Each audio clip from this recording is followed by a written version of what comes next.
తెలంగాణ మహిళా విభాగ ఆధ్వర్యంలో అంగరంగ వైభవంగా టీబీఆర్ కన్వెన్షన్ నాగూర్లో ఒక అద్భుతంగా అమోఘంగా గత 5-6 సంవత్సరాల నుంచి మేము చేస్తున్నామని ఈ సంవత్సరం డబల్ అయ్యారు. పోయినసారి 5-6 వేలు అనుకుంటే 10,000 అయ్యారు.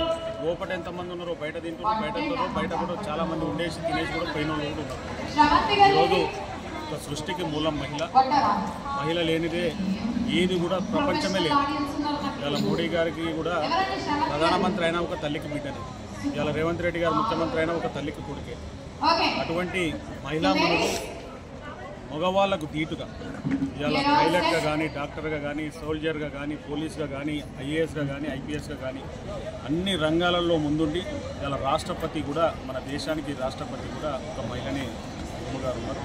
ఇటువంటి మహిళా దినోత్సవాన్ని మనం అందరం కూడా గౌరవించాలి, మహిళలను కూడా మనం గౌరవించాలి. అప్పుడే మన సమాజానికి ఎంతో సేవ చేస్తున్నట్టుగా భావిస్తూ ఇవాళ ఇంటర్నేషనల్ వైశ్య ఫెడరేషన్ గత 12 సంవత్సరాల నుంచి ఎన్నో సేవా కార్యక్రమాలు ఇవాళ రాజకీయంగా, సామాజికంగా, ఆర్థికంగా ఎవరైతే మెరిట్ స్టూడెంట్స్ ఉంటారో వాళ్ళకు స్కాలర్షిప్ ఇవ్వడం, ఎవరైనా గరీబుల అమ్మాయిలకు పెళ్లిళ్ళు చేసి పుస్తకమట్టలు చేయడం, అదేవిధంగా సామూహిక శ్రీమంతాలు, సామూహిక షష్టిపూర్తి కార్యక్రమాలు, ఎవరైతే ఫిలిమ్స్లో పాస్ అయ్యి ఐఏఎస్ ఐపీఎస్ చదవాలనుకుంటారో 40 మందికి ఇప్పటి వరకు లక్షల రూపాయలు, 40 లక్షల రూపాయలు ఇలా దేశవ్యాప్తంగా 28 రాష్ట్రాల్లో వైశ్య జాతిని ఒక ప్లాట్ఫామ్ మీద తీసుకురావడానికి అన్ని రాజకీయ పార్టీలను మెప్పించి ఒప్పించి వైశ్యుడు అంటే ఎవరు కూడా తక్కువ కాదు, ఒక ఓటు ఒక మనిషి 100 ఓట్లతో సమానం. కాబట్టి ఇలా దేశానికి వెన్నెముకగా ఇలా మోడీ గవర్నమెంట్కు ఇలా 70% ట్యాక్స్ పేయర్స్ ఎవరున్నారంటే రిలయన్స్, అంబానీ ఆధారం నుంచి మొదలు పెడితే చిన్న జిఎస్టీ కిరాణా షాప్ వరకు కూడా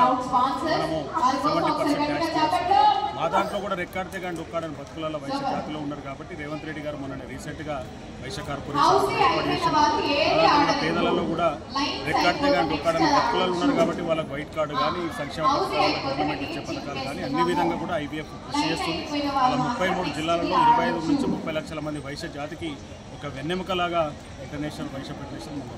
ఇలా మహిళా దినోత్సవం సందర్భంగా శుభాకాంక్షలు చెప్తూ ఇలా ప్రపంచవ్యాప్తంగా ఇవాళ మహిళలకు మార్చి 8కు ఉమెన్స్ డే ఉంటుంది. కానీ మేము ఎప్పుడైనా కానీ ముందుకే చేస్తాం. ఇలా మార్చి ఫస్ట్ రోజు కూడా మహిళా సోదరిమణులంతా విచ్చేసిన ప్రతి ఒక్కరికి కూడా భోజనాలు పెట్టి వాళ్ళకు ఒక ఆడబిడ్డలాగా చూసుకొని పంపిస్తున్నాం. Thank you.